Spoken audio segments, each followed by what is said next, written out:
Early in the morning, they went to the table with the black robe, the black shield, and they pulled out the votes. Those votes. Force the vote, sure, was a failure.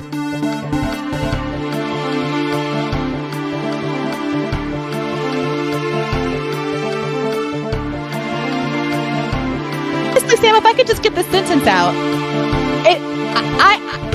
We can talk about Jimmy Dore can go and kill 15 kids tomorrow, and I still believe in force the vote.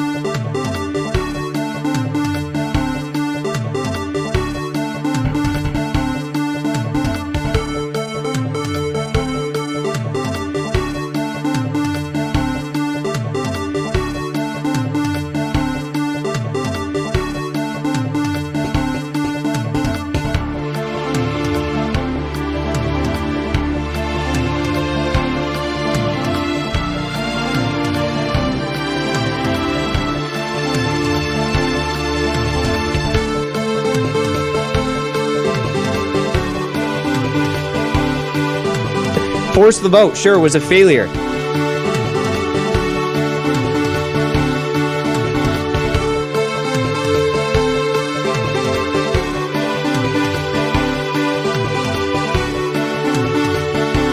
Sam, if I could just get this sentence out.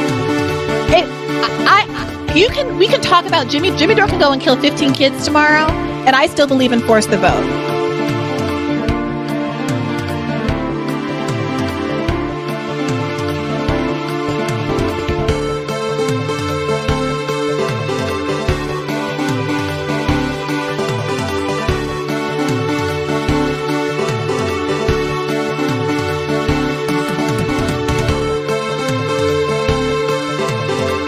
$7 million for reef fish management, $25 million to combat Asian carp, $2.5 million to count the number of amberjack fish in the Gulf of Mexico. In case you don't know, and you haven't seen the latest polls, the American people hold the President of the United States in contempt. They hold this institution in contempt. They hold the Republican Party in contempt. They hold the Democratic Party in contempt. They think that maybe, given all of the crises facing this country, it's about time that there was some bold leadership here and that this institution made some hard choices. Who are you worried about? I'll tell you who I'm worried about. I'm worried about the fact that our workers are seeing a decline in their standard of living. They want to see our industry be rebuilt. That's what they want to see. No more B-2 bombers. No more Star Wars. Let's make the quality products we need. Let's invest in American industry. I won't yield.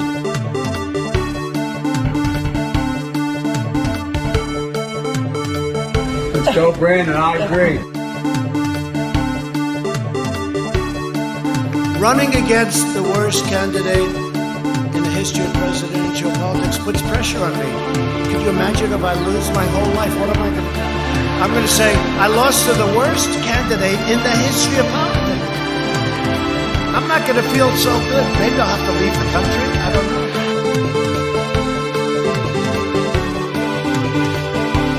Really, how many people do that? You mean they moved out and then they said, "Ah, the hell with it, I'll move back in." You know, it doesn't sound like a very normal. You mean they moved out and what? They missed it so much that they wanted to move back in? Yeah, it's crazy. Well, and that isn't what it meant. well, what did it mean next? It meant that it's indicative of low resolution thinking.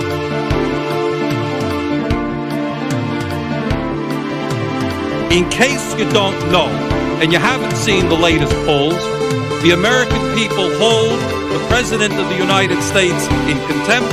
They hold...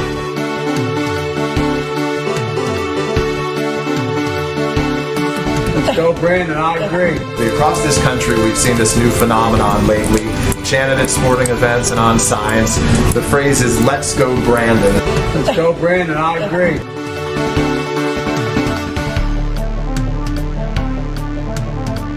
Force the vote, sure, was a failure. We've ended the war on American energy. We were in war